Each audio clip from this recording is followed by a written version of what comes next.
Bonjour à tous et à toutes, bienvenue encore une fois. Je suis vraiment ravie de vous accueillir ce matin pour la 24e édition du baromètre Caliweb. Alors, je pense que vous le savez, c'est un baromètre qui a vu naître la relation client digitale et qui a peu à peu contribué, j'espère en tout cas, à la visibilité des métiers de la relation client qui sont désormais, je pense qu'on en a tous conscience, au cœur de la stratégie des marques. Alors déjà, merci d'être fidèles à ce rendez-vous qui nous réunit aujourd'hui, à la fois pour faire un état des lieux de cette deuxième année, j'en ai bien conscience, encore un peu compliquée pour les services clients, et surtout pour comprendre quels sont aujourd'hui les nouveaux défis à relever pour la relation client en 2022. Alors, c'est vrai que l'année n'a pas été simple pour vous. Il a fallu s'adapter à une nouvelle organisation du travail à distance, faire face à la lassitude du télétravail ou au contraire aux difficultés à faire revenir les équipes en poste. Alors, comment justement remotiver ces équipes? Comment redonner du sens au métier de la relation client? Alors, peut-être, tout simplement, rappeler que le premier lien avec les marques et les enseignes, c'est bien le service client. C'est un lien humain essentiel pour les clients aujourd'hui, ils le disent, mais qui nous paraît tout aussi essentiel de récompenser aujourd'hui avec ces trophées Caliweb. Alors, vous le savez, les trophées Caliweb, ils sont décernés à partir d'indicateurs objectifs. Ce n'est pas une élection, c'est bien une étude qui nous permet de calculer chaque année des nouveaux indicateurs qui permettent d'évoluer en fonction justement des attentes relationnelles des clients. C'est pourquoi nos classements ils sont tous basés sur une évaluation à la fois de la rapidité, mais aussi du niveau de personnalisation, de la qualité des réponses sur l'ensemble des canaux digitaux, parce que les clients, vous allez le voir, ils sont à la fois impatients, de plus en plus, et cross-canal. Alors, pour toutes les équipes qui nous suivent aujourd'hui en live sur YouTube, merci d'être avec nous. Mais avant d'aller plus loin, je voulais avoir une pensée particulière pour Laurent Vimont, président de Century 21, qui nous a quittés brutalement la semaine dernière. Laurent Vimont était un fidèle des trophées Caliweb, il aurait dû être avec nous aujourd'hui, et c'était surtout un homme extraordinaire qui avait un sens inné de la relation client, et je tenais vraiment à lui rendre hommage. Alors, avant d'entrer dans le détail des résultats, quelques secondes pour vous présenter notre mission en tant qu'institut d'études et organisme de formation au cœur de l'expérience client. Alors, il s'agit d'abord de mettre à votre service notre connaissance des clients, mais aussi de leurs habitudes de communication avec les marques, pour vous aider à identifier les tendances et à maîtriser les attentes clients associées à chaque canal. Comme vous le savez, on a aussi développé un parcours de formation sur mesure, qui a d'ailleurs reçu la certification Calliope cette année. Donc, notre objectif, vous l'avez compris, c'est de vous aider à sensibiliser votre entreprise à la culture client et bien sûr de vous accompagner vers une relation client qui vous ressemble. Quelques mots juste pour vous en dire plus sur cette démarche Caliweb Training. C'est une approche sur mesure qui permet d'infuser la culture client à tous les niveaux de l'entreprise. Ce qui en a fait son succès d'ailleurs, c'est vraiment sa méthode participative par la mise en place d'une charte relationnelle entièrement co-construite à la fois avec vos équipes, mais aussi avec vos clients.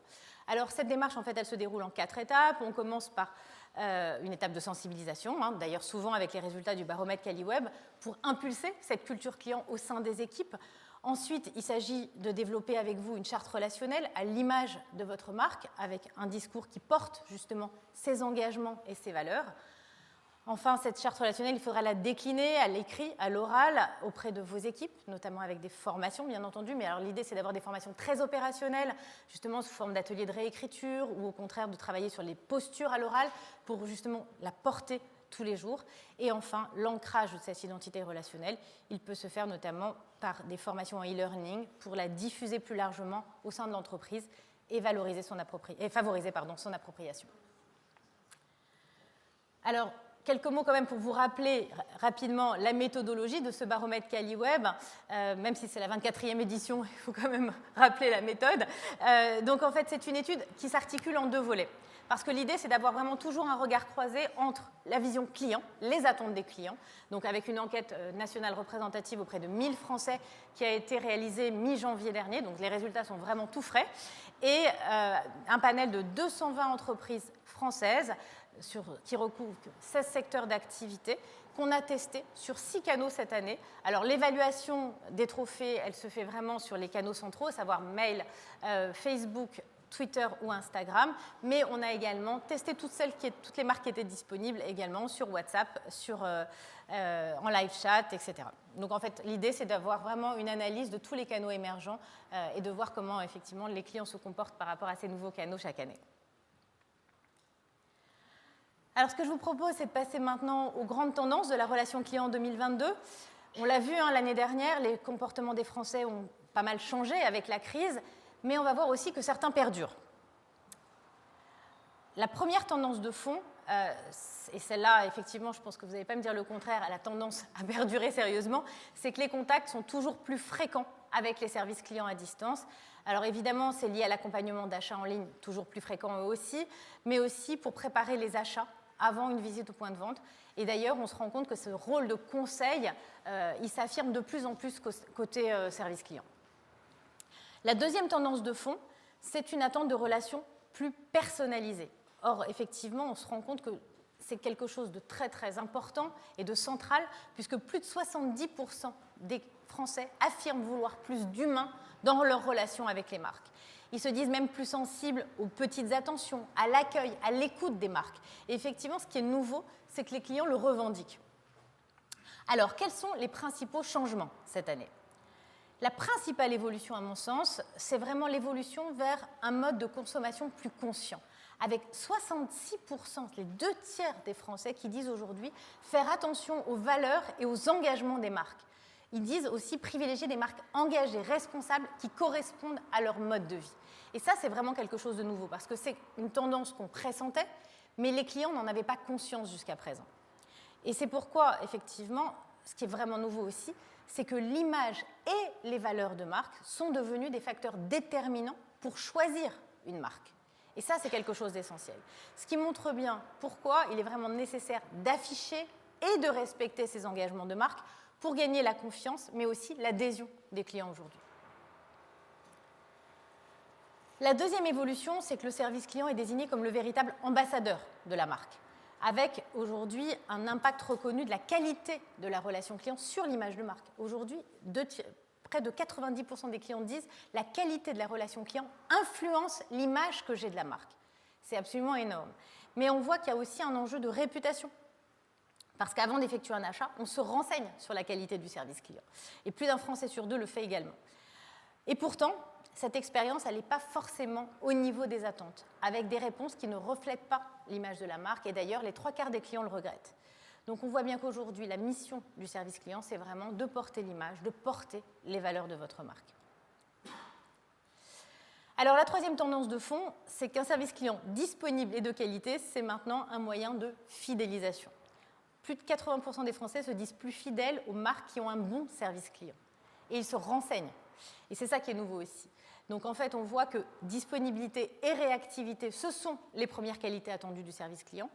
Alors, on l'a vu aussi pendant la crise, ça a été un facteur de différenciation important, mais ça a été aussi un motif de rupture si jamais la marque est injoignable.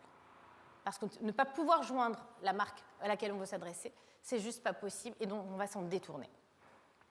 Donc, un des conseils que je vous donnerais, ce serait surtout d'afficher au maximum la disponibilité du service client, les canaux de contact, les horaires de disponibilité, parce que c'est un engagement de base à l'égard des clients. Et aujourd'hui, c'est ce qui va développer et renforcer la confiance envers vous. Ça ne va pas forcément générer plus de contacts, comme on l'a bien souvent évoqué. Alors, on parlait à l'instant de réactivité, et la quatrième tendance observée, c'est que la rapidité, c'est devenu véritablement une condition de base de la satisfaction. Vous voyez bien qu'effectivement, un client ne peut pas être satisfait, et ce, quel que soit le canal, s'il n'a pas une réponse rapide. Et une réponse rapide aujourd'hui, qu'est-ce que ça veut dire ? On le voit, c'est une réponse instantanée dans l'heure. Donc là, évidemment, ça ne va pas arranger vos affaires en termes d'organisation. J'en ai bien conscience. Mais ce qui est terrible, c'est qu'en fait, il n'y a pratiquement plus d'écart entre le mail et les réseaux sociaux, parce que les attentes des clients, elles convergent vers cette instantanéité. Alors, bien sûr, on a un petit peu de marge quand même, je vous rassure, pour conserver un client serein. Alors, ça sera 4 heures sur les réseaux sociaux, 8 heures la journée, quand même, par mail. Alors, la seule bonne nouvelle pour vous, c'est de vous dire que le seuil avant relance, lui, il n'a pas changé, et il reste à 24 heures pour le mail et à 8 heures sur les réseaux sociaux. Voilà. Alors, quels sont aujourd'hui les facteurs clés de succès d'une relation client de qualité? Ce premier facteur clé de succès, c'est d'installer avant tout un climat de confiance. Et ce climat de confiance, il va passer par quoi? Par de la sincérité, par de la transparence en cas de difficulté, parce que c'est la capacité pour le client à reconnaître ses erreurs. Ça va être la qualité d'écoute, l'empathie, la bienveillance, parce que le client, il a besoin de se sentir compris. Mais ça va être aussi la responsabilité, ça veut dire assumer ses engagements. Et ça, effectivement, c'est une attente fondamentale. Et d'ailleurs, il y a un autre type d'engagement auquel les jeunes sont de plus en plus sensibles et qu'ils attendent de voir affirmer, c'est aussi l'engagement environnemental. Alors, il y a aussi quelques erreurs impardonnables à ne pas commettre pour perdre ses clients. Le premier, c'est la défiance, c'est remettre en cause la parole du client, c'est quelque chose qui est juste insupportable. C'est aussi l'absence de regret ou d'excuses en cas de réclamation, en cas d'insatisfaction, c'est important de le reconnaître, mais aussi l'absence de gestes ou d'attention en cas d'erreur de la marque. Et ça, effectivement, c'est un vrai attendu. Le second facteur clé de succès, et à mon sens c'est un des plus importants, c'est impliquer les collaborateurs qui sont eux-mêmes de plus en plus conscients de leur rôle sur la qualité de la relation avec les clients. Mais il y a aussi une vraie conscience de la part des collaborateurs qu'il y a des points à améliorer, parce que tout n'est pas parfait. Effectivement, ils sont plus de 70% à l'évoquer. À commencer d'ailleurs par les délais. S'engager en interne en termes de réactivité, de disponibilité. Ça veut dire aussi changer de posture pour se montrer davantage dans l'écoute, le respect de ses collègues. Et comme avec les clients, instaurer un climat de confiance, de la transparence, de la sincérité dans les propos. Et enfin, adopter une véritable attitude de service les uns envers les autres, arrêter le jargon, être clair, simple dans le langage pour que tout le monde se comprenne et soit au même niveau d'information, mais aussi s'engage et s'implique personnellement. Donc on voit bien une véritable symétrie entre les attentes des clients et les attentes des collaborateurs. Alors je vous propose maintenant de passer au deuxième volet de cet état des lieux. Quelles sont aujourd'hui les habitudes de communication des Français avec les marques via les services clients? Alors, le premier point, c'est qu'il n'y a pas de changement. On est toujours à près de 80% de la population qui a contacté un service client au cours des 12 derniers mois. Mais ce qu'il faut retenir en revanche, c'est que les 3/4 ont utilisé entre 2 et 3 canaux en moyenne pour contacter les marques. Alors, le mail reste clairement en tête, vous le voyez, devant le téléphone.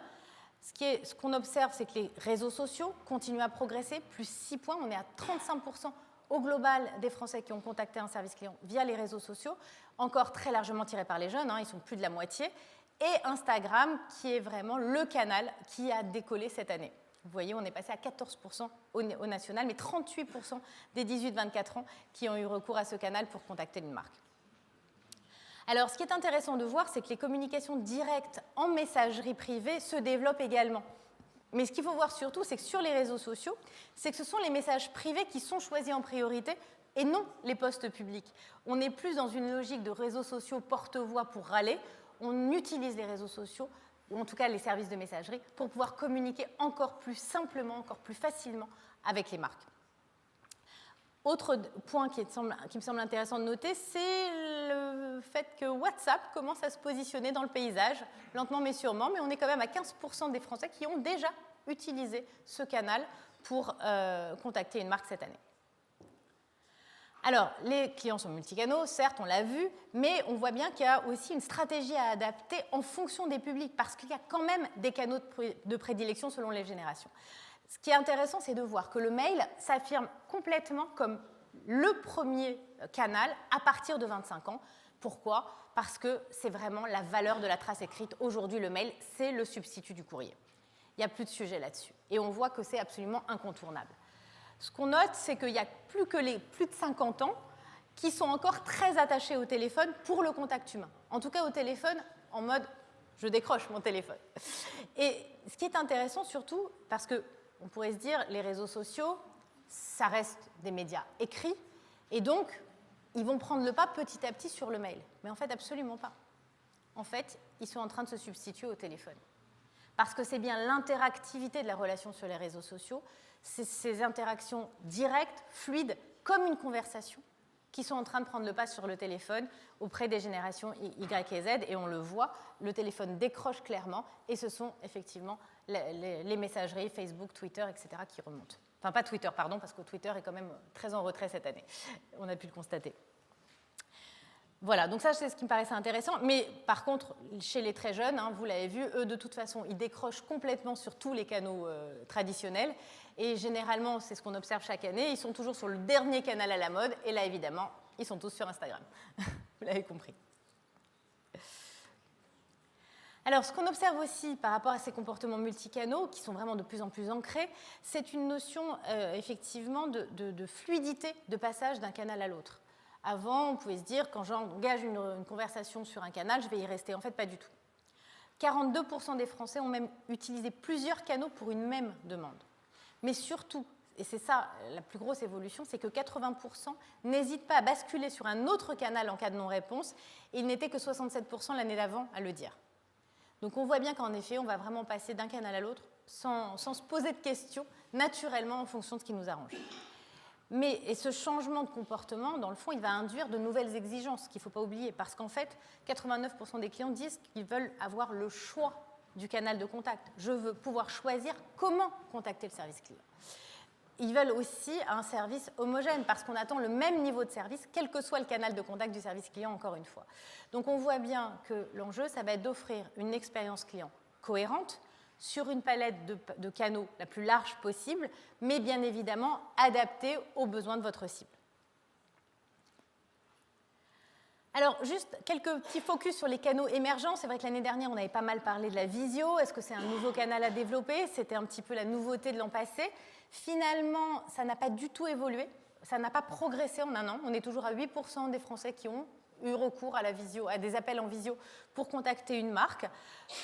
Et pourtant, les clients sont prêts.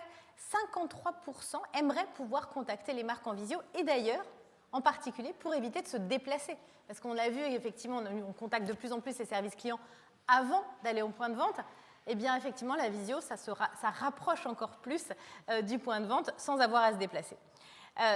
Au niveau de la maturité sur le canal, on est à peu près un quart de la population active qui utilise maintenant régulièrement ces outils de visio. Là aussi, finalement, pas de changement par rapport à l'année dernière. En tout cas, on a bien conscience que ce n'est pas un canal qui va se développer autant que le téléphone. Il y a beaucoup de contraintes et je pense qu'au niveau des centres d'appel, ce n'est pas si simple à mettre en place. Mais ce qu'il faut avoir à l'esprit, c'est que c'est quand même une opportunité pour créer du lien à distance, pour développer du conseil, pour développer de la pédagogie. C'est aussi une option supplémentaire d'accessibilité. Donc je pense que c'est un nouveau canal qui risque de trouver sa place petit à petit pour des applications ciblées. WhatsApp, on l'évoquait tout à l'heure. Alors, est-ce que c'est vraiment la nouvelle messagerie qui va tout détrôner? En tout cas, ce qu'on constate, c'est que 45% des Français aujourd'hui l'utilisent de façon régulière, toutes générations confondues. Et ça aussi, c'est une évolution, parce qu'au début, c'était un canal, enfin, en tout cas, un média qui était plutôt utilisé par les jeunes. Là, ça s'est totalement propagé sur l'ensemble de la population. Par contre, côté service client, on note quand même que c'est un service encore très souvent réservé aux clients VIP. Il est encore très rare. On n'y a pas forcément accès. D'ailleurs, nos observations l'ont confirmé. On a pu tester uniquement 6% des marques du panel sur WhatsApp. 15% des Français l'ont utilisé, effectivement. Mais en fait, ce qu'on note quand même, c'est que ce soit du côté de nos tests mystères ou côté client, les résultats sont quand même globalement très positifs. On a de très bons résultats. On a un style de rédaction assez oral, très spontané, très fluide. On a même eu des réponses en note vocale, ce qui montre bien à quel point, effectivement, la frontière avec le téléphone est proche. Et côté client, ce qui est intéressant, c'est qu'on a un excellent niveau de satisfaction, mais surtout, on a plus de 60% des personnes qui ont contacté une marque qui l'ont recontacté pour une autre demande. Donc c'est ça le plus important, c'est qu'en fait on est sur un mode de contact non seulement satisfaisant mais surtout fidélisant. Parce que clairement il y a une opportunité de conversation suivie mais asynchrone sur le mobile qui est toujours à portée de main du client. Donc on rentre vraiment dans sa sphère intime, de proximité et là on établit vraiment une relation directe. Donc voilà pour ce panorama. Ce que je vous propose, c'est de passer maintenant aux performances des services clients avec donc les résultats de nos tests mystères. Alors, on commence avec un panorama des niveaux de réponse sur les différents canaux testés. Donc, c'est un peu compliqué, j'avoue, mais vous avez le taux de réponse sur les 2 dernières années sur l'ensemble des canaux digitaux qui ont été testés. En fait, ce qu'on observe, c'est finalement assez peu d'évolution par rapport à l'année dernière. C'est vrai que la grosse surprise l'année dernière, c'est que malgré toutes les difficultés, tous les services clients s'étaient mobilisés pour répondre à tout prix. Les taux de réponse avaient même bondi. On avait atteint un taux record, d'ailleurs, de 80% de taux de réponse sur le mail. On est resté cette année à ce même niveau, qui est quand même excellent. Le point positif, les délais s'étaient beaucoup dégradés l'année dernière. Le point positif, c'est que sur le mail, ça a un petit peu progressé. On est remonté à 69% de taux de réponse sous 24 heures contre 63 l'année dernière. Mais ce taux de réponse, ce délai de traitement par mail, il reste extrêmement lent en relatif si vous regardez les délais de traitement sur les réseaux sociaux. Les clients ont raison de dire que ça va beaucoup plus vite. On est à près de 90% de réponses sous 24 heures et sur Messenger, par exemple, à plus de 40% de réponses dans l'heure. Donc, clairement, il y a quand même encore un décrochage en termes de délai entre le mail et les réseaux sociaux, mais ça se tient. Ce qui est intéressant aussi, c'est de voir que Instagram est un petit peu victime de son succès, clairement. Je pense que les marques n'étaient pas forcément préparées.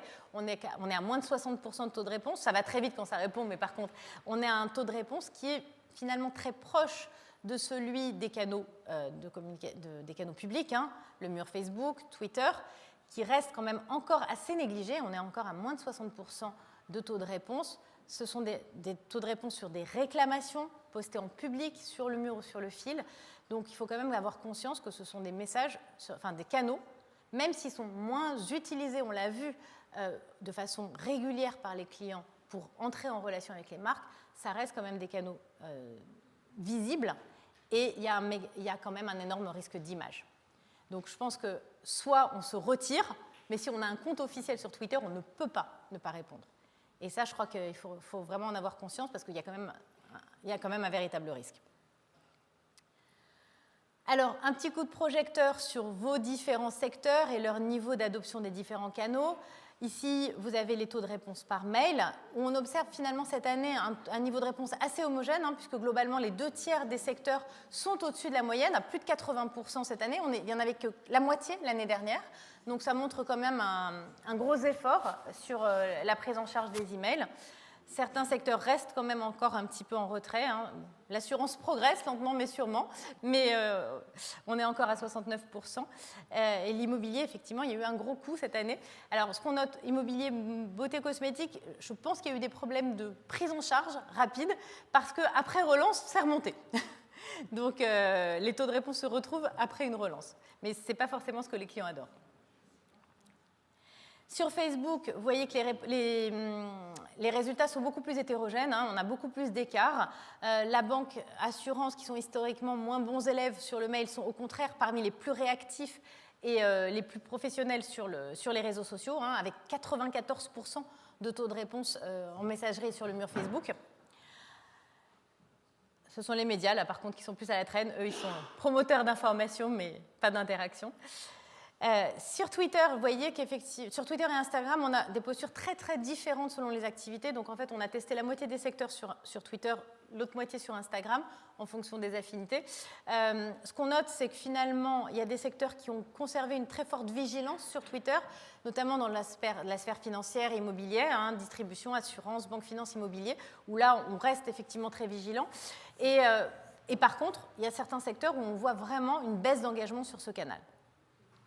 Côté Instagram, on a un peu le même phénomène, avec certains domaines qui ont vraiment bien saisi l'opportunité de dialogue avec leurs clientes, le secteur des annonces bon plan, la mode, la distribution spécialisée, alors que les grandes marques et le luxe en particulier ont plutôt adopté une posture d'image. Souvent, je comprends aussi face au succès de leur compte, où il est difficile de traiter des millions d'abonnés, mais pour autant, effectivement, ça fait un décrochage sur ces marques-là. Alors, face à ces résultats, d'après vous, quel est le verdict des clients cette année ? Alors, on a vu qu'ils ont exprimé des attentes de relations plus personnalisées, avec des marques qui s'engagent. Des réponses, côté marque, on a des réponses assurées sur le mail, très fortement. Une très bonne réactivité garantie sur les réseaux sociaux. Donc, au final, on a un bilan plutôt positif, avec une satisfaction globale en hausse par rapport à 2021.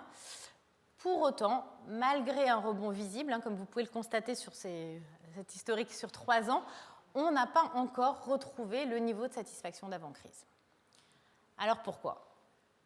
On va peut-être imaginer que la réponse se trouve plutôt dans la qualité des réponses. On va regarder tout de suite nos indicateurs qualité.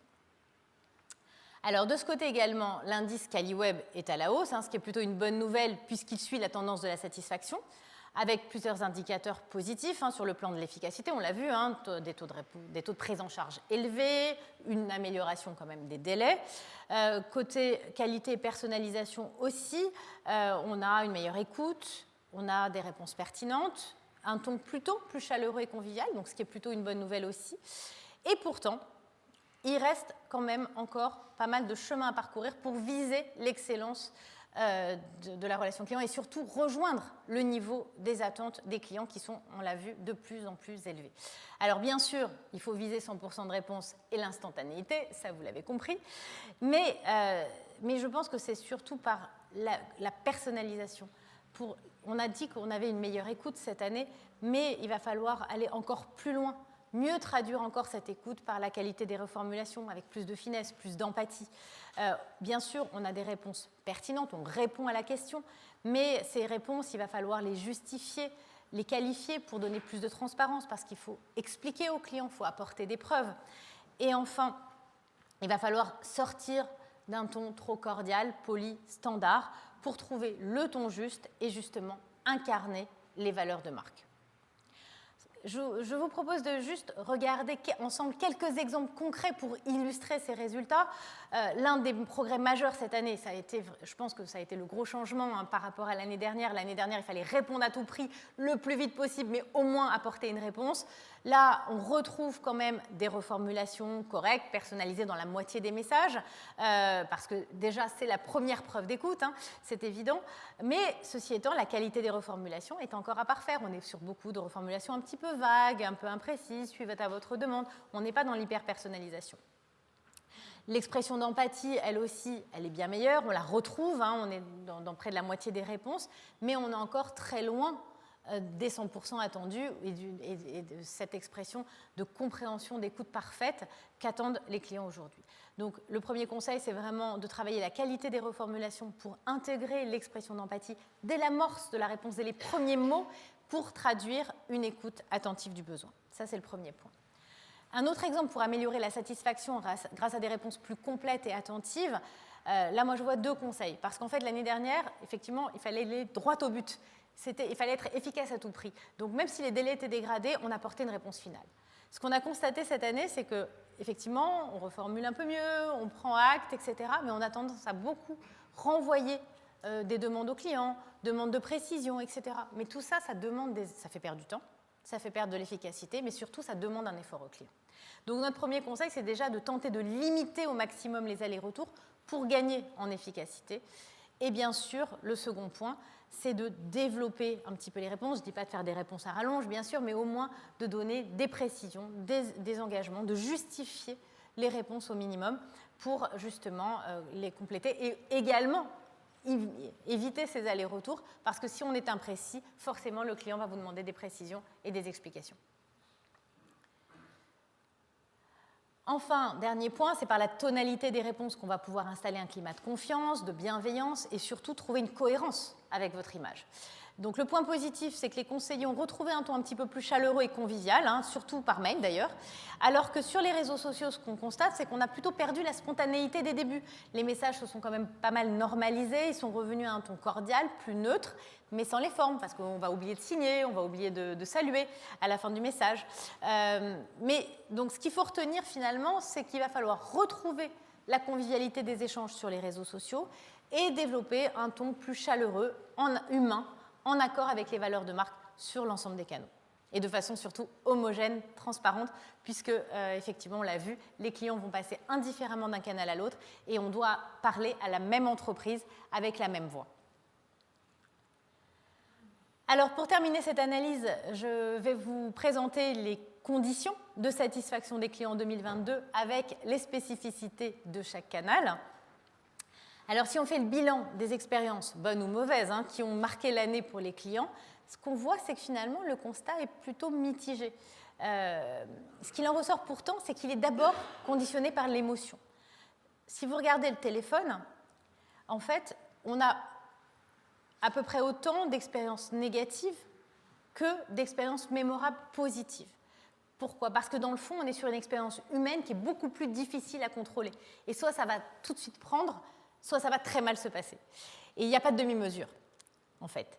Et du coup, ce qu'on voit, c'est qu'il va falloir plutôt travailler les postures relationnelles pour justement éviter les dérapages et donc les déceptions. Sur les écrits, dans le fond, on se rend compte que c'est beaucoup plus plat, il y a beaucoup moins de réactions, ça suscite moins d'émotions. Donc on a pratiquement autant d'expériences positives que négatives. Donc, ce qu'on a pu voir, c'est qu'on a plutôt une meilleure cohérence des écrits avec les valeurs de marque, mais on a, dans le fond, un gros déficit d'empathie. Et donc, il va falloir trouver le ton et les mots justes pour créer la surprise et susciter une expérience positive à chaque interaction. Alors, sur le mail, plus précisément, qu'est-ce qu'il va falloir faire? Donc, les prérequis, vous l'avez bien compris, c'est des délais de réponse rapides, c'est créer un climat. Ce qui fonctionne bien aujourd'hui, c'est l'adhésion à un climat de confiance, de bienveillance, une bonne écoute du client, une implication du conseiller, le respect des engagements et des valeurs de marque. Mais les axes de progrès, ça va être vraiment de travailler l'expression d'empathie pour traduire l'écoute de la situation, montrer de la considération avec une réponse vraiment personnalisée.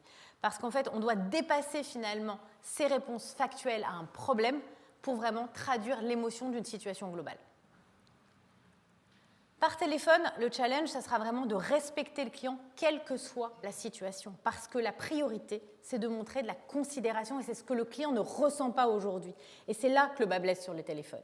Donc bien sûr, le prérequis, c'est d'avoir un service accessible qui décroche avec des interlocuteurs faciles à joindre, sans attente.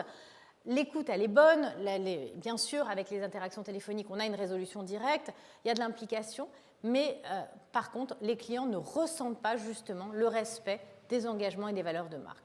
Donc, ça va vraiment, notre conseil, c'est vraiment pour progresser, ça va être de travailler les postures d'accueil à l'oral, de respecter, de valoriser le client, justement pour faire vivre les engagements et les valeurs de marque.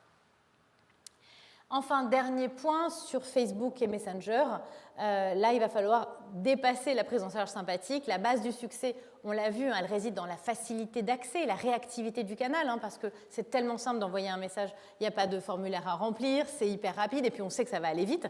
Donc c'est quand même finalement les canaux qui demandent le moins d'efforts aux clients, ou en tout cas pour ceux qui sont présents sur ces canaux-là. Les fondamentaux, ça va être effectivement le respect des engagements de la marque, de ses valeurs, parce qu'elles sont quand même très présentes sur les réseaux sociaux. On est imprégné de l'environnement de la marque. Il y a un climat de bienveillance, de confiance qui est installé, puisque si je suis sur votre page Facebook, je sais que j'y adhère. Et il y a de l'implication. En revanche, pourquoi je dis qu'il faut aller au-delà de l'image, c'est qu'en fait, il va falloir aller vers un vrai service client. Parce que le client, il veut d'abord qu'on résolve son problème. Aujourd'hui, on n'a pas un niveau de résolution de la demande qui est suffisant. Il n'y a pas assez de considération aussi et pas encore suffisamment d'empathie. Donc, il va falloir vraiment être sur un service client attentif, empathique et personnalisé, comme sur le mail, mais en retrouvant justement le dynamisme, l'interactivité, la fluidité des contacts sur les réseaux sociaux.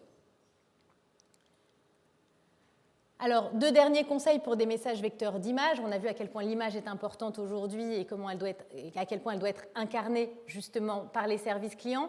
Le premier, ça reste des écrits de qualité, parce qu'un message bien rédigé sans faute, ça reste la moindre des choses. On le répète chaque année, mais ça reste toujours d'actualité. On n'a que 60% des messages par mail, sur lesquels on n'a aucune faute. Un message avec des coquilles ou des fautes d'orthographe, c'est un manque de respect du client, c'est même dévalorisant pour l'image de marque. Donc là aussi, pensez à se relire, ça fait toujours du bien, c'est pas mal. Le deuxième conseil, c'est un univers de marque présent visuellement dans les réponses par mail. Là aussi, ça paraît évident quand on voit ça, mais dans le fond, il n'y a que 60% des marques aujourd'hui, 60% des mails qu'on a testés sur les 2000 et quelques mails mystères qu'on a pu évaluer, seulement 60% qui ont une identité visuelle vraiment reconnaissable au premier regard avec un template complet. Aujourd'hui, on a un quart des messages où on a juste un petit logo et 15% qui sont encore en texte brut.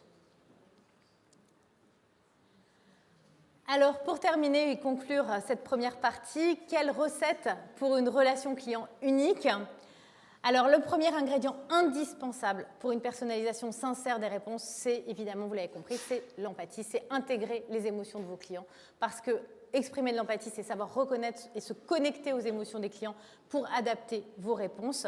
Ce qu'on voit, c'est qu'aujourd'hui, dans un contexte de demande d'information, le client il est tranquille, il n'y a pas de souci, il est en confiance, mais en fait, l'objectif après la réponse, ça va être justement de créer la surprise, l'étonnement, ce qu'on n'est pas encore suffisamment capable de faire dans le cadre des réponses écrites. Dans un contexte de réclamation, on le sait, le client il est en tension, il est beaucoup plus inquiet, il est dans l'attente. Et donc l'objectif, bien sûr, ça va être de le calmer, de l'apaiser, ce qui est un objectif atteint en grande majorité, mais en effet, il n'y a que 2 canaux sur lesquels on voit qu'il peut y avoir des petits couacs. Sur les réseaux sociaux comme Facebook, en fait, les clients restent encore trop souvent dans l'expectative, dans l'attente, donc c'est ce que je vous évoquais tout à l'heure, on n'a pas finalement totalement résolu son problème, donc il n'est pas encore totalement serein. Et sur le téléphone, en fait, ça peut être un peu l'escalade de la violence et un client très énervé va être encore plus en colère dans certains cas à l'issue d'une conversation téléphonique. Donc, ce qui est important, et ça c'est vraiment notre premier conseil, c'est de travailler cette synchronisation émotionnelle avec l'expression d'empathie pour traiter, comme je vous le disais tout à l'heure, une situation globale et pas un problème.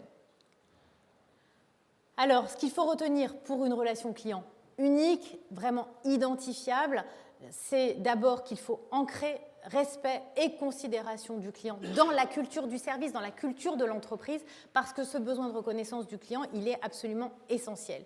Et votre défi en 2022, ça sera justement d'engager vos collaborateurs à porter cette culture client, mais aussi à la fois, évidemment, dans les échanges avec les clients, mais aussi au sein de l'entreprise. Parce qu'il va falloir valoriser ce rôle d'ambassadeur pour donner du sens au métier.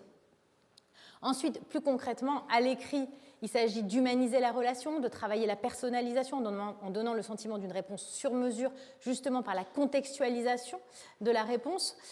À l'oral, ça va être d'adapter les postures relationnelles, de faire vivre les valeurs et de respecter, bien sûr, les engagements de marque à chaque échange.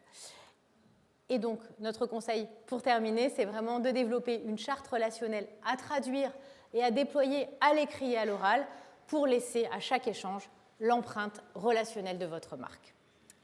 Voilà, j'en ai fini pour cette première partie.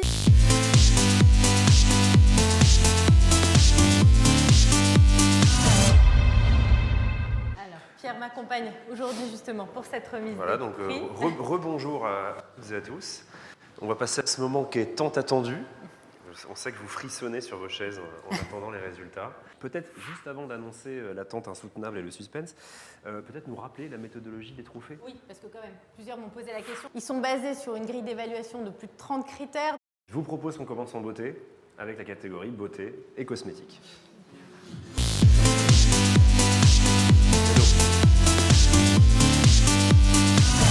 Alors, nos 3 marques les plus performantes du secteur donc beauté cosmétique sont Filorga, Guerlain et l'Occitane. Eh bien, le lauréat cette année est Guerlain.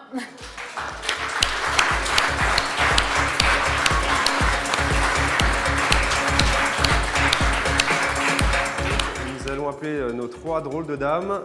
Aude Piquant, directrice expérience client, accompagnée de Lucie Pousson-Riby, service client manager, et Stéphanie Scanvion, customer care project manager.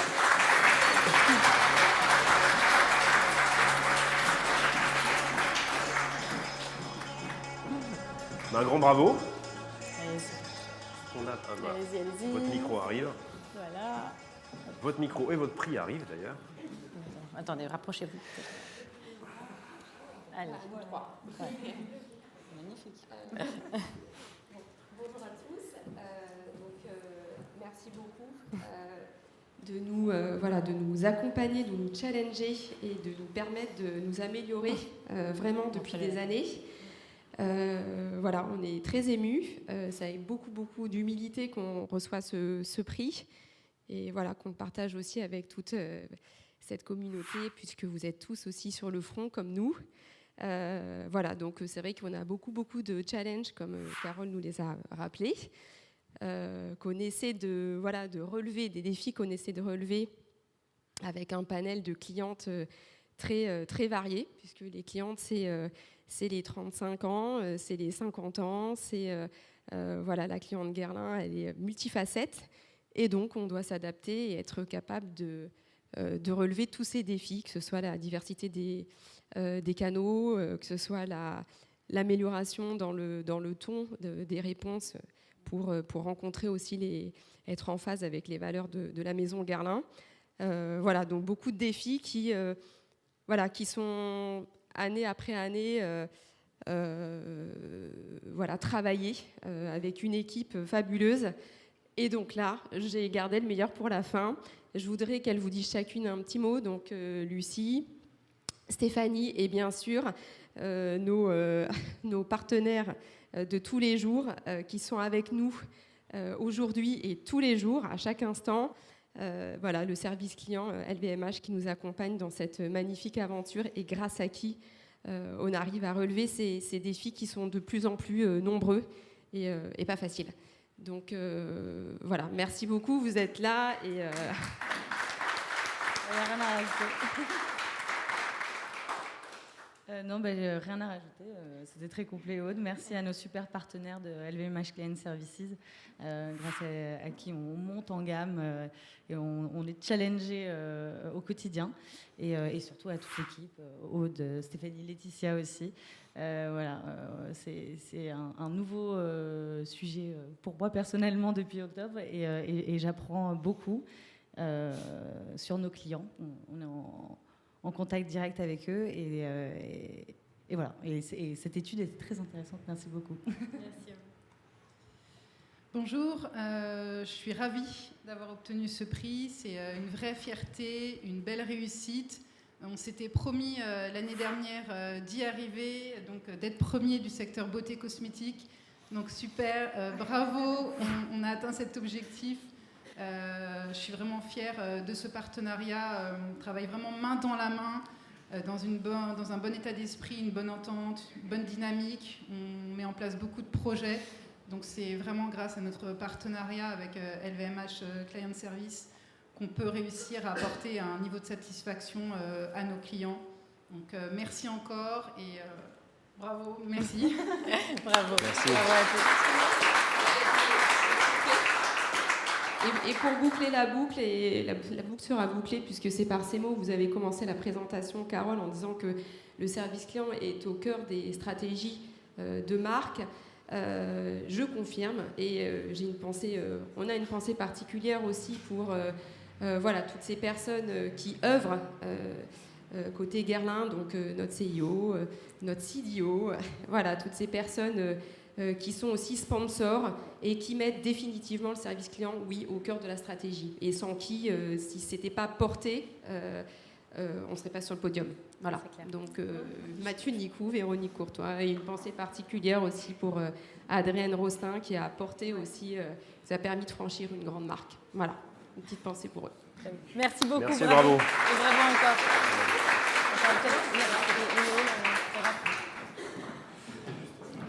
Alors eux, la beauté, ils vont plutôt la distribuer, je crois. Et donc on va passer au secteur distribution.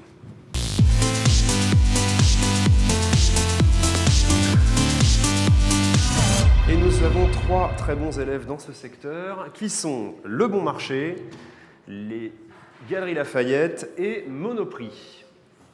Eh bien, cette année, le trophée est décerné pour la première fois à Monoprix.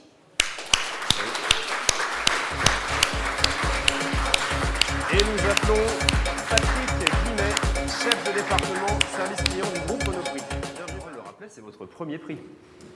C'est la première fois. C'est la première fois dans l'histoire de Monoprix. Dans l'histoire de Monoprix que nous sommes numéro 1 de ce classement. Beaucoup de choses ont déjà été dites sur la nature de l'étude, sur en tout cas de la démarche de Caliweb. Ce que je retiens moi, c'est la dynamique humaine. On a beaucoup parlé d'empathie, on a beaucoup laissé entendre que le bot, c'était pas exactement l'avenir de la relation client, mais que c'était plus dans le contact humain, dans notre capacité à recréer de la relation vraie. C'est vrai que c'est la première fois que nous sommes ici. Alors c'est pas la première fois qu'on est décerné, enfin qu'on a des bons classements sur différents items. Mais ce qu'on a mis en avant ces derniers mois, et notamment après la période Covid, c'est vraiment ce retour de l'humain. ce retour de pas seulement de l'efficacité, mais aussi de l'émotionnel pour reconstruire ce lien avec la marque. Et donc oui, très fier de recevoir ce trophée. Ça rend compte évidemment du travail des équipes opérationnelles, qu'elles soient internes ou externes. Une grosse partie de notre relation client est chez un prestataire, donc c'est important évidemment. Et comme ça a été dit, tout cela ne fonctionne que quand c'est porté par l'entreprise. Et j'ai la chance de travailler dans une entreprise qui met la relation client au cœur de sa stratégie. Donc l'ensemble du management de l'entreprise est impliqué dans la gestion de la relation client. Et je crois que ce sont ces dynamiques-là, ces dynamiques relationnelles, ces dynamiques humaines, ces dynamiques managériales, quand elles convergent, eh bien, ça fonctionne. Merci beaucoup. Merci et bravo. Merci, bravo. Bravo.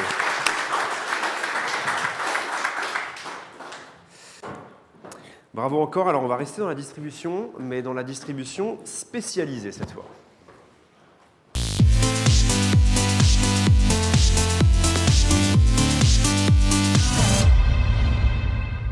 Et nous avons là aussi, vous l'aurez compris, un trio de tête avec LDLC, Decathlon et Truffaut. Eh bien, suspense, cette année, qui remporte le trophée? Eh bien, encore une fois, des LDLC. Bravo. Bienvenue Christophe. Et bravo.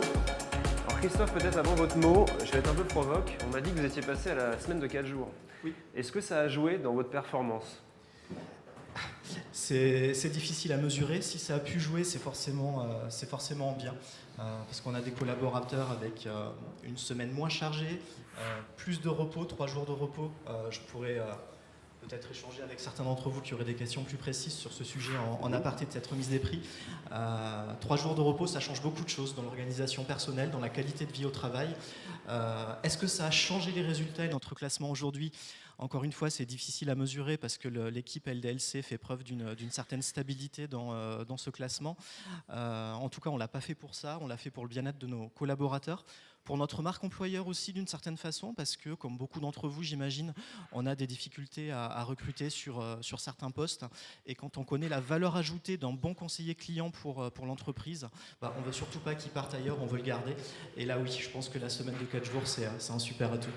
Mais alors, qu'est-ce qui a joué du coup? Si ce n'est pas la semaine de 4 jours, qu'est-ce qui a fait la différence? Qu'est-ce qui a fait la différence? C'est...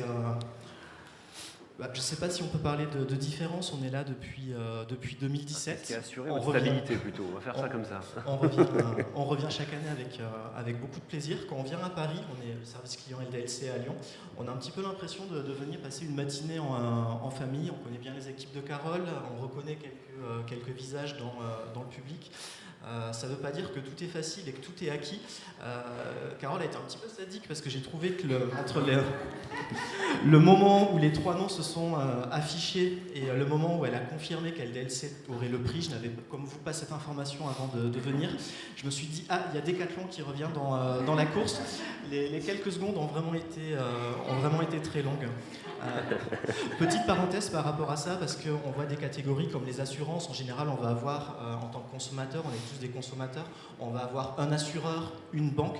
La catégorie distribution spécialisée, c'est un petit peu spécial parce que je regardais le classement avant de venir. Il y a 15 entreprises qui sont testées et je me suis amusé à compter que sur ces 15 entreprises, à titre personnel, sur les 2 dernières années, je me suis rendu, ou j'ai été amené à contacter le service client de 12 d'entre elles. Quand même. Avec chaque fois de très belles expériences.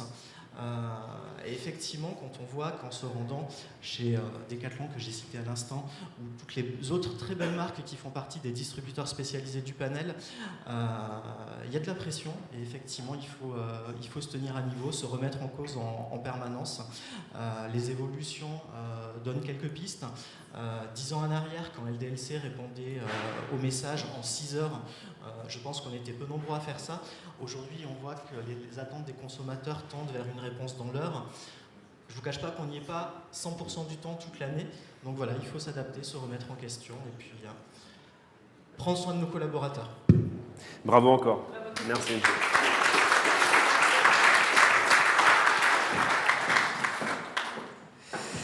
Alors, chers invités, je vous propose qu'on se digitalise un petit peu et qu'on passe à la sphère e-commerce.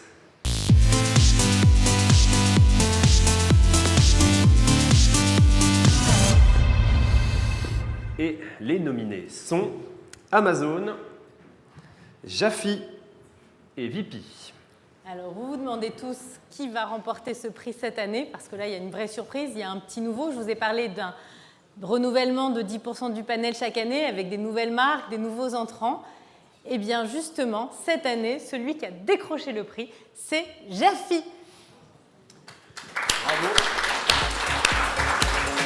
Alors, Carole le disait juste en préambule, vous concourez dans une catégorie quand même avec des vrais poids lourds, avec des habitués et des gros performeurs. C'est un exploit. Tout à fait. Déjà, bonjour à tous. Je suis hyper ravi d'avoir remporté ce trophée. C'est la première fois qu'on est présent dans le concours Caliweb. On savait qu'on avait des gros cadors en face de nous. VP avait gagné l'année dernière. Il avait même gagné le trophée du meilleur service client cross-canal. Donc pour nous, c'est vraiment quelque chose d'extraordinaire. Aujourd'hui, chez Jafi, on a la chance, encore une petite équipe. Alors, je dis peut-être pour vous préciser un peu ce que c'est Jafi quand même, parce que je ne suis pas sûr que tout le monde connaisse. C'est une marque d'alimentation sur mesure et personnalisée pour chiens et chats. En fait, un client qui passe commande chez nous, on va lui livrer à domicile tous les mois l'alimentation pour son chat et pour son chat. Et pour son chien, pardon. Donc on est encore une jeune entreprise, ça fait 3 ans qu'on existe. J'ai un service client aujourd'hui qui est composé de 4 personnes et 5 avec moi. On a la chance d'avoir un service client qui est hyper agile. On a encore un flux qui est gérable par rapport, je pense, à d'autres cadres comme VP, Amazon ou même tous les autres secteurs du secteur e-commerce. Donc non, c'est vraiment, je suis vraiment hyper content. Je remercie également mon équipe qui a fait un travail formidable. Nous, ça fait 1 an qu'on souhaite gagner ce trophée Caliweb. J'envoie souvent des messages à Carole pour lui demander quand est-ce qu'on allait avoir les résultats. C'était vraiment un objectif, donc je suis vraiment très content. Je tenais aussi également à remercier mon ancien manager, Geoffrey, qui est aussi un des grands piliers du service client et qui m'a beaucoup apporté sur ce sujet-là. Et aussi du coup la boîte, les fondateurs également, qui mettent aussi en avant la relation client chez Jafi et qui nous permettent aujourd'hui de pouvoir décrocher ce trophée. Et pour la petite anecdote, j'avais dit à mon équipe, si je gagnais ce trophée-là, je me couperais les cheveux, la boule à Z. Donc ça va être très sympa mon retour tout à l'heure. Je pense que certainement aujourd'hui par mon équipe, c'est possible. Ouais. C'est vrai. Je pense que ça va être vite réglé. Voilà. Donc, merci beaucoup encore une fois et merci à tous ceux qui ont participé. Bravo encore.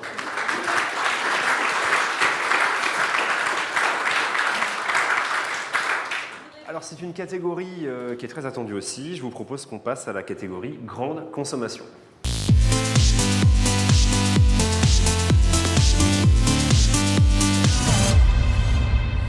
Et là on a 3 gros acteurs. Nous avons Colgate, Fleury Michon et Lipton. Eh bien, cette année, c'est le retour de Fleury Michon.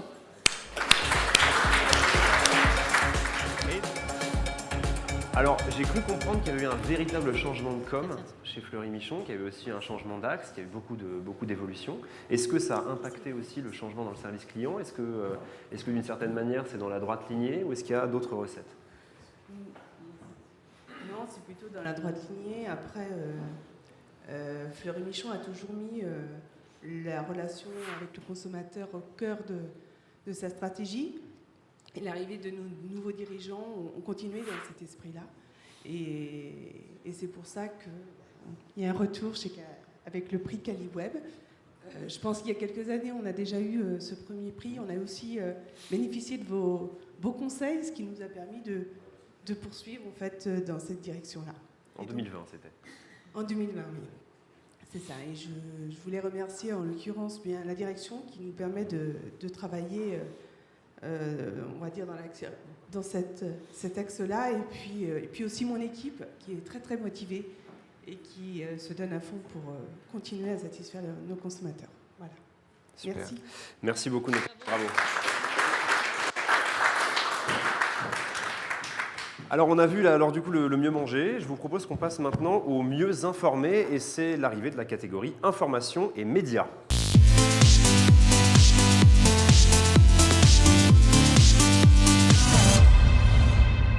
Et nos 3 meilleurs élèves sont Arte, France Télévisions et l'Express. Eh bien, cette année, c'est encore une fois France Télévisions qui remporte le trophée. Isabelle Pivier, responsable du service téléspectateur, elle est accompagnée de son adjoint Thibaut Barou. Bienvenue à tous les deux. Alors, bravo à tous les deux. Une année où les Français ont beaucoup regardé la télé, je crois. Excusez-moi, je ne m'attendais pas du tout à avoir le trophée, puisqu'en fait on a changé de centre de contact, donc ça a été très très difficile et douloureux pour nous. On a remis en fait à jour tous nos process. On a gardé évidemment votre guide rédactionnel, donc ça a été très important pour nous. Et puis on a vécu la vague Covid, et plutôt le tsunami, ça a doublé le nombre de contacts. Là maintenant, on a hélas évidemment la guerre en Ukraine et les élections, donc en fait on ne se repose jamais. Ça fait 3 ans qu'on ne voit pas le jour et on n'a pas forcément... Désolée. Du coup, on n'a pas forcément vu le jour, ça a été très compliqué. Voilà, on a beaucoup donné. Et on a aussi donné sur la qualité de la relation avec nos clients. Voilà.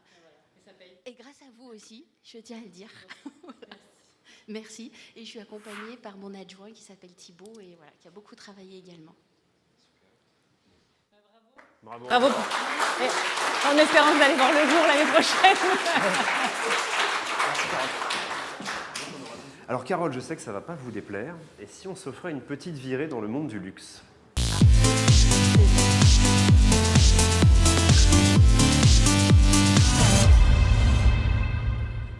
Et nos 3 nominés du secteur luxe sont Hermès, Van Cleef & Arpels et Givenchy.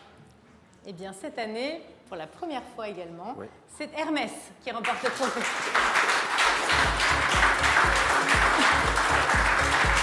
Et nous accueillons Laura Sayer, responsable du centre de relations clients de la maison Hermès. Bienvenue.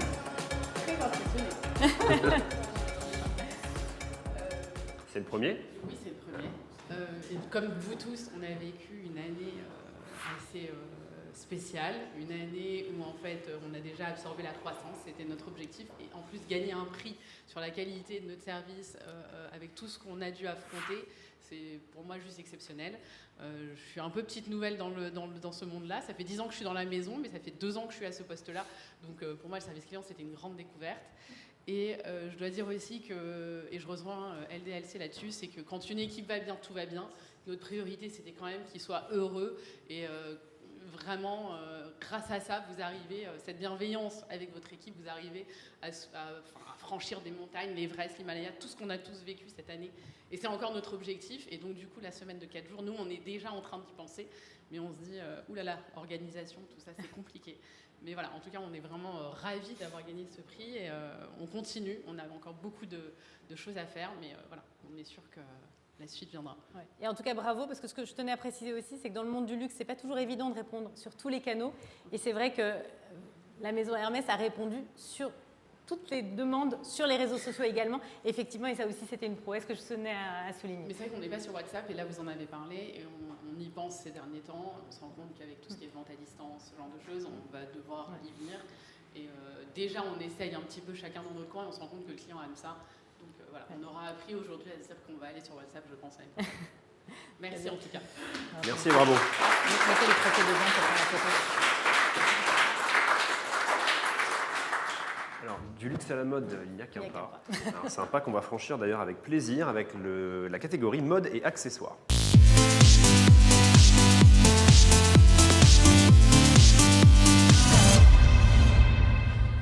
Et 3 très belles marques avec nous aujourd'hui, donc Claudie Pierlot, Camailleux et Lancel.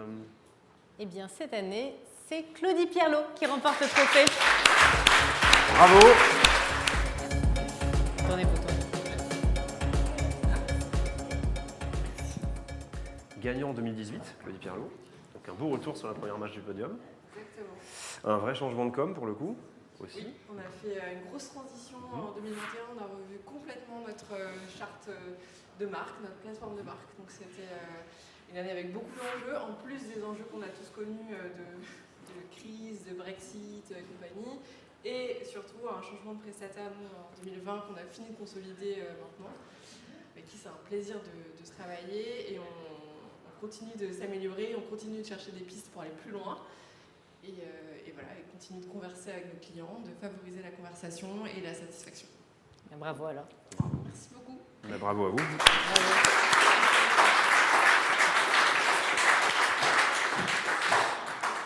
Alors cette fois-ci, c'est du coup la bonne humeur et puis aussi du coup les bons plans. Hein. Et donc c'est une catégorie qui s'appelle annonces et bons plans.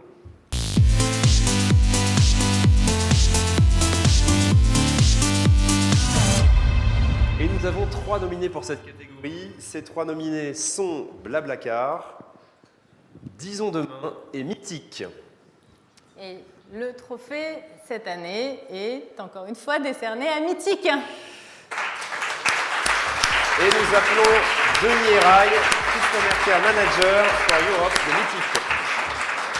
Vous êtes un récidiviste un peu, Denis, c'est un serial récidiviste, 9e trophée. Oui, paraît-il. Alors moi, c'est mon premier. Ah, vous, c'est votre premier, pour la marque, c'est son 9e. Pour la marque, c'est son 9e. C'est son 9e. Je voulais pas oser la faire, mais je vais la faire, une histoire d'amour qui dure. On peut le dire comme ça. Hein, je vais pas en faire une à chaque fois, je vous rassure. Hein. Pourtant, une année compliquée pour les rencontres. On se doute quand même que le Covid a un petit peu bousculé les plans. Comment vous avez fait, comment vous avez réussi à mettre le service client, voilà, le garder au cœur du jeu? Justement, c'est parce que c'était assez compliqué et que forcément on avait d'autant plus de questions qu'on a voulu vraiment renforcer le travail qu'on pouvait faire avec les équipes, essayer d'aller plus loin. On a beaucoup travaillé sur la customisation, on continue à le faire encore, et pour justement être capable d'avoir les bonnes réponses et pour rassurer nos célibataires, parce que aujourd'hui, c'est pas simple de trouver l'amour, et encore plus après le Covid. Donc on espère que ça va bien recommencer. Là. Bon, et quel a été justement le rôle du service client dans votre stratégie? Alors l'ambition qu'on avait, c'était vraiment de pouvoir répondre à toutes nos questions, de pouvoir répondre à toutes les questions que pouvaient se poser les célibataires le plus rapidement possible, et surtout qu'il y ait la première réponse soit la bonne. C'est un petit peu ce qu'on disait, c'est un petit peu ce qui était dans la restitution. Sinon, à partir du moment où les personnes n'ont pas ces réponses, elles partent, elles vont voir ailleurs, voire elles sont un peu déprimées en fait. Pas le but. C'est pas du tout le but. Bon. Eh bien, en tout cas, merci et puis bravo. Merci beaucoup. Bravo pour votre prix. Merci à vous.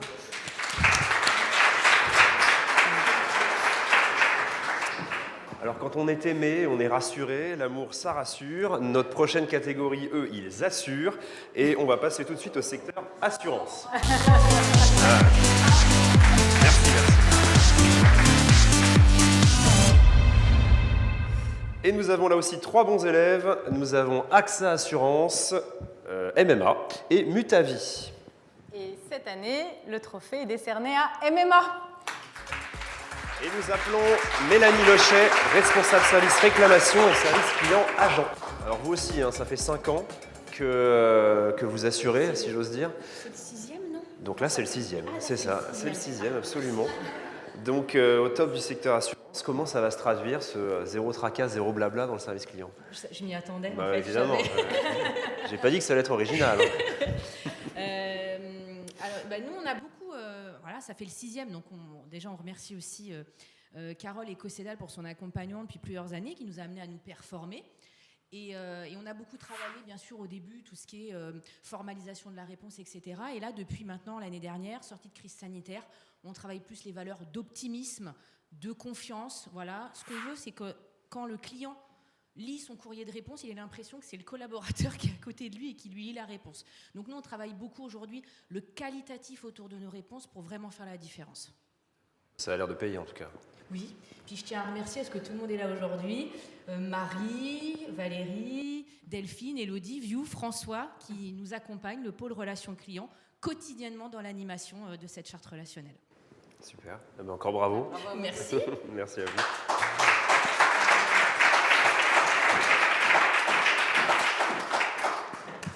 Alors, chers invités, quand on parle d'assurance, l'automobile n'est jamais très très loin, donc on va passer au secteur automobile.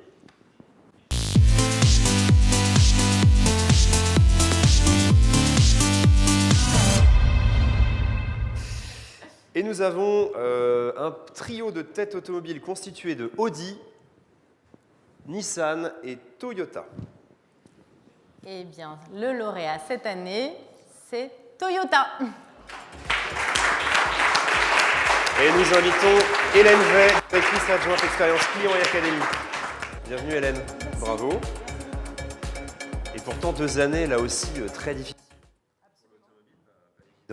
Comment vous avez réussi à revenir en tête de la course ? Écoutez, d'abord merci beaucoup Carole, on est très contents, on avait vraiment le suspense. Carole n'avait rien dit, donc on était un peu tendus. Donc effectivement 2 années très compliquées pour l'automobile, particulièrement actuellement je veux dire avec la crise des semi-conducteurs qui nous bloque un petit peu les livraisons de véhicules.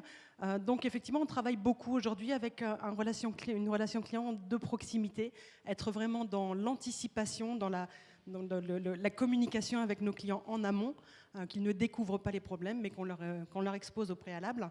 On a, pendant cette année, ou plutôt ces 2 années, vraiment travaillé l'omnicanalité.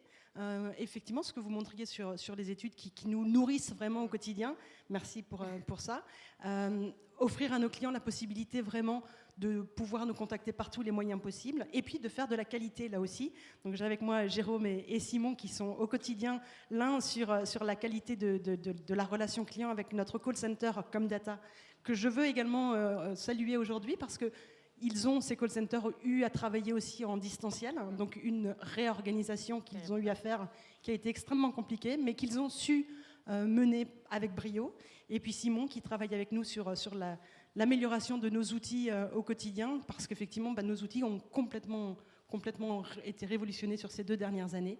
C'est grâce à leur travail. Merci à vous 2. Bravo.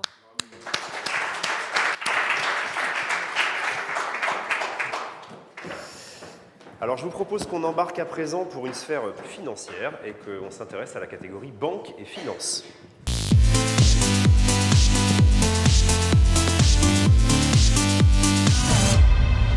Et nous avons là aussi un tiercé gagnant avec Fortunéo, Hello Bank et Monabank. Alors, on note quand même, avant peut-être de révéler le grand gagnant, que c'est quand même un top 3 constitué exclusivement de néobanques. Donc, ce qui prouve qu'il y a un vrai attachement au service client dans ces catégories-là. Donc, il fallait quand même le signaler. Tout à fait. Je crois que c'est la première année, depuis 24 ans, qui passe vraiment, qu'on a un top 3 uniquement de néobanques. Et nous avons, quel est le grand gagnant ? Laquelle des 3 Eh bien, c'est Monabank cette année qui remporte le prix. Bravo. Nous invitons Jean-François Perrat, responsable du service client. Bienvenue Jean-François.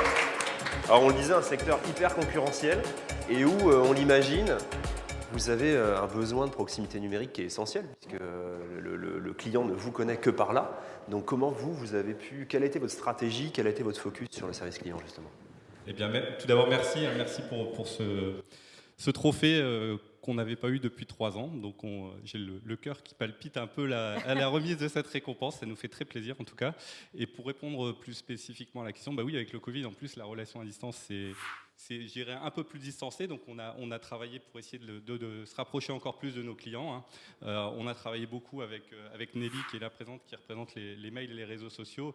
Et puis, avec la voix du client aussi, et l'expérience client avec Corinne, pour pouvoir écouter nos clients. Et puis, en fonction de ce qu'ils nous demandent, mais ça se rapproche beaucoup de l'étude que vous avez fait, essayer d'adapter au maximum nos process pour que lorsque ils reçoivent un message ou un appel, on ait l'effet waouh escompté et que le client se dise c'est mon banquier qui m'appelle, c'est mon banquier avec qui je communique.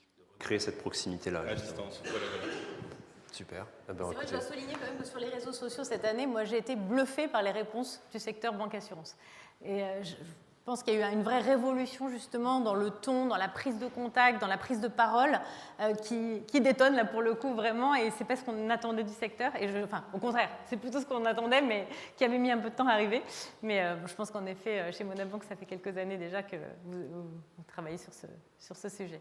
Merci, ça fait très plaisir en tout cas. Merci à vous, bravo. Merci, bravo.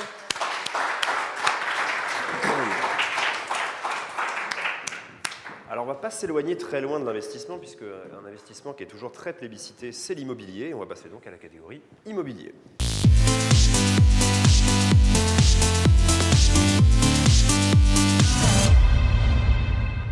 Et nos 3 enseignes favorites pour ce prix sont Century 21, Vinci Immobilier et Nexity.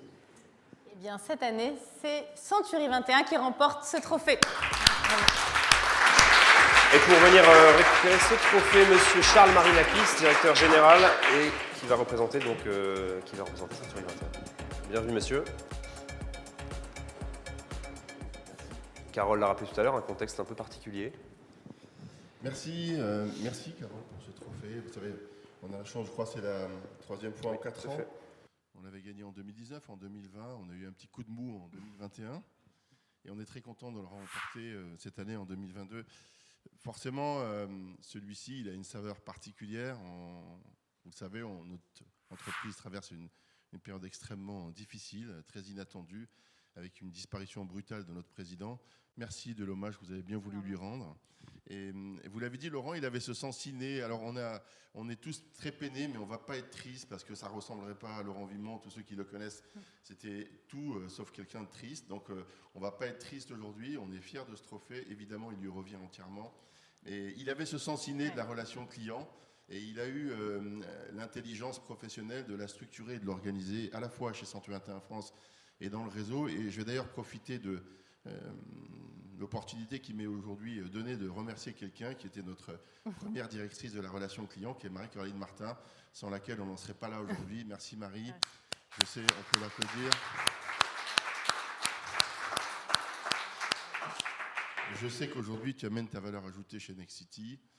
Ça me convient très bien, à condition que vous restiez second. Voilà. Que ce soit clair. Profite d'être là sur la scène cette année. On a eu la chance de gagner 3 trophées cette année. Vous savez, on a gagné le classement HCG de la relation client pour la 7e fois. On en est très fiers. C'est un vrai challenge pour nous. On a aussi gagné le podium de la relation client et CaliWeb aujourd'hui. Peut-être que ça veut dire que finalement, on a effectivement pris en considération la relation client. C'est aussi pour passer un message à Sophie, notre nouvelle responsable de la relation client, et lui dire que pour le coup, les challenges qui l'attendent sont énormes, parce qu'il y a un vrai challenge à relever. Et puis, c'est aussi l'occasion pour moi de partager, si vous le voulez bien, parce qu'on a besoin d'être ensemble en ce moment. Je voudrais partager ce trophée et je vais leur demander de venir me rejoindre à Sophie, notre responsable de la relation client, et Christelle Villedieu, notre directrice de la communication, parce que c'est aussi un trophée qui leur revient. Voilà. Merci beaucoup.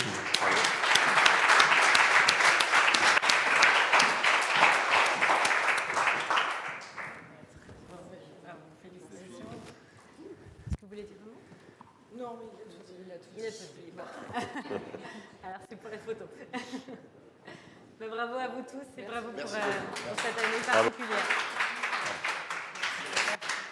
Chers invités, je vous propose qu'on passe à présent au secteur loisirs.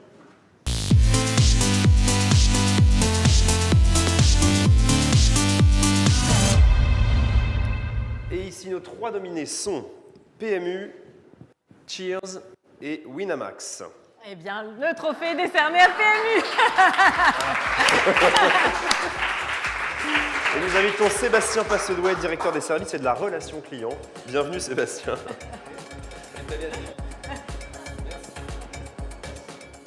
Donc vous aussi un habitué, hein, PMU de la catégorie. Modestement, mais tout de même. En tout cas, je suis ravi, grâce à vous, de pouvoir célébrer le travail des conseillers clientèle du PMU, voilà, qui ne ménagent pas leur peine. Donc c'est toujours une grande satisfaction. Merci beaucoup pour eux. Et c'est quoi votre recette au PMU, votre tiercé gagnant, si vous me permettez de la faire? Oui, bien sûr. D'abord, on ne peut pas échapper. Je ne sais pas si c'est un tiercé. En fait, franchement, on applique des méthodes assez simples et assez connues de tous mes collègues de la relation client. En fait, on est sur une exigence un peu besogneuse du quotidien, voilà, sur ces sujets de posture relationnelle. On a affaire à des clients qui sont dans l'émotion, systématiquement. Hein, ça génère beaucoup d'émotions, le jeu. Donc on se doit de faire attention à la posture qu'on adopte de notre côté pour répondre, gommer les petites imperfections et gérer les incidents du quotidien, etc. Donc en fait, c'est l'écoute de la voix du client, l'écoute de nos conseillers qui ont aussi beaucoup de suggestions, beaucoup de choses à nous partager. Et puis le rôle au quotidien de l'équipe qualité qui aide à la montée en compétence de tout ce petit monde, challenger la charte relationnelle s'il y a besoin, parce que les comportements évoluent. Voilà. Donc on est vraiment sur des recettes super basiques, mais redoutablement efficaces en fait. Voilà. Super. Et on continue. Ouais, t'arraches pas, évidemment. Merci beaucoup. Merci à vous, bravo encore. Merci Sébastien, bravo.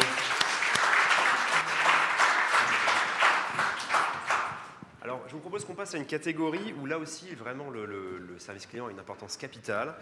C'est presque dans le nom de la catégorie, c'est le service au public.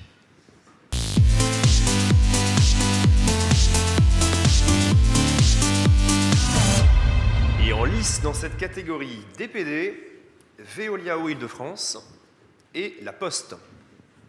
Eh bien, cette année, le trophée est décerné à Veolia Eau Île-de-France. Et nous invitons Dominique Laramendi, directeur Centre de Relations Clients. Alors, je le rappelais dans la petite introduction, mais vous avez vraiment une mission qui vous engage auprès de tous les publics. C'est-à-dire que c'est là presque le cœur de votre catégorie, c'est justement que vous parlez à tout le monde et vous devez parler à tout le monde. Donc, comment on organise un service client et comment on performe avec ce contexte? Tout d'abord, merci pour ce prix. Pour répondre à votre question, ce que je voulais vous dire, c'est que ce service-là, en fait, a longtemps été considéré comme une commodité et a pris tout son sens pendant la crise sanitaire que nous avons tous connue.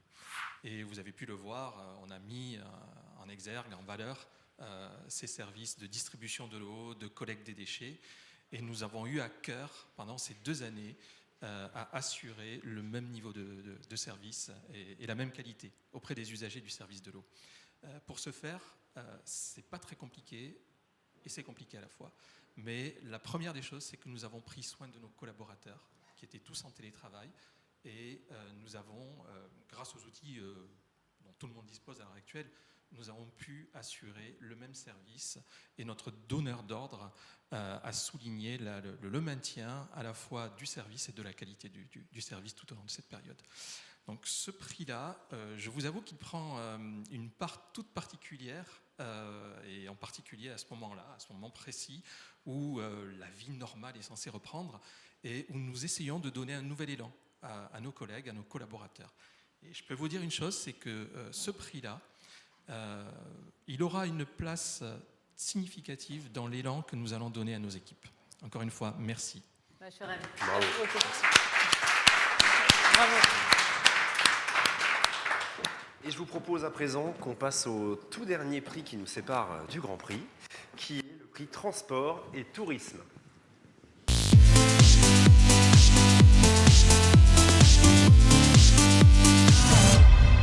Et là, nos 3 grands performeurs sont Transavia, Oui SNCF et Best Western.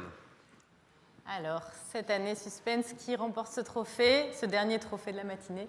Eh bien, c'est Transavia. Bravo. Bravo, et nous appelons Cédric Andrémas, directeur de l'expérience client. Bienvenue Cédric.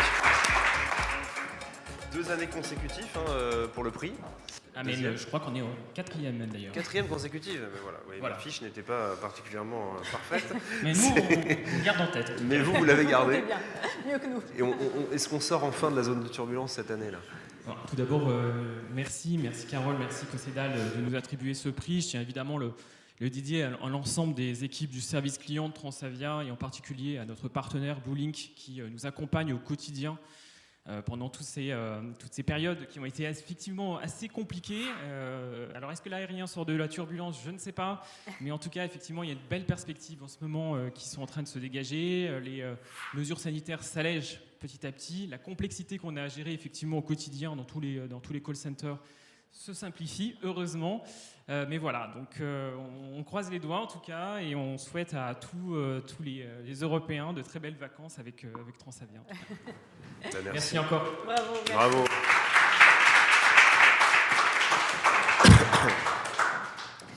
Carole, je crois que ça y est. Ça y est, le grand moment est arrivé. Je crois qu'on y est maintenant. Nous allons passer au Grand Prix et au Grand Prix Caliweb Cross Canal.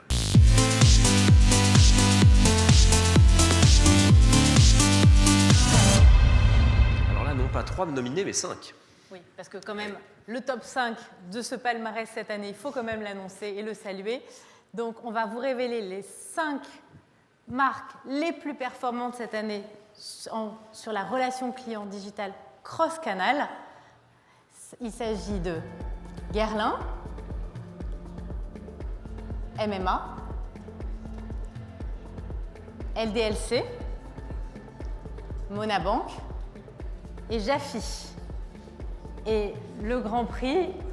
Qui est le grand gagnant? Vous l'annoncez, Carole? Le Grand Prix cette année est décerné à MMA.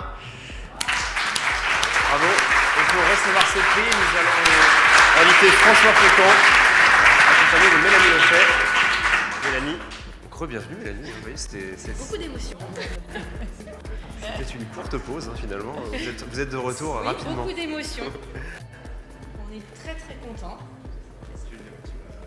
Moi, je veux dire juste un petit mot à mes équipes, à toutes les équipes de la relation client, qui sont convaincus de cette démarche, mais surtout, ils l'incarnent au quotidien et c'est bien grâce à eux, aujourd'hui, qu'on performe. Alors, bonjour à toutes et tous. Moi aussi, je vais rajouter un petit mot. Mélanie, je voudrais dire que c'est un petit pied de nez, finalement, à toutes les personnes des autres secteurs qui sont dans la salle, puisque l'assurance est quand même un secteur qui est parfois décrié. Voilà, c'est pas le plus fun, c'est celui où finalement on interagit assez peu avec nos clients, mais quand on interagit avec eux, c'est dans des moments émotionnellement très forts.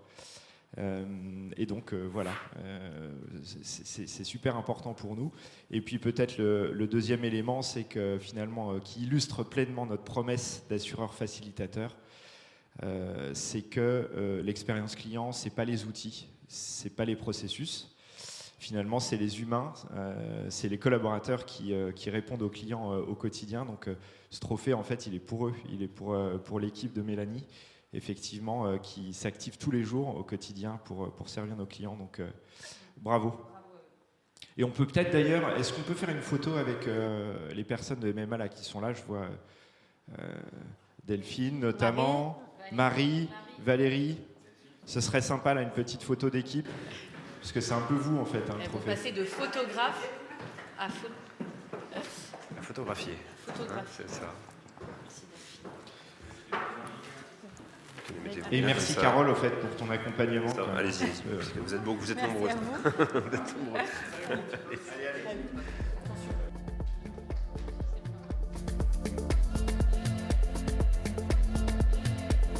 Avant de nous retrouver tous ensemble autour d'un petit café pour fêter tout ça, je voulais juste remercier encore une fois mon équipe, parce qu'elle aussi, j'aimerais bien les faire toutes monter sur scène, parce que c'est quand même un gros travail derrière tout ça. Caroline, Sandrine, Marie, Élodie, parce que effectivement, toute cette présentation, c'est des mois de travail, c'est 3 mois de tests sans cesse de septembre à janvier pour Sandrine, et pas mal de traitements pour Caroline. Donc je pense que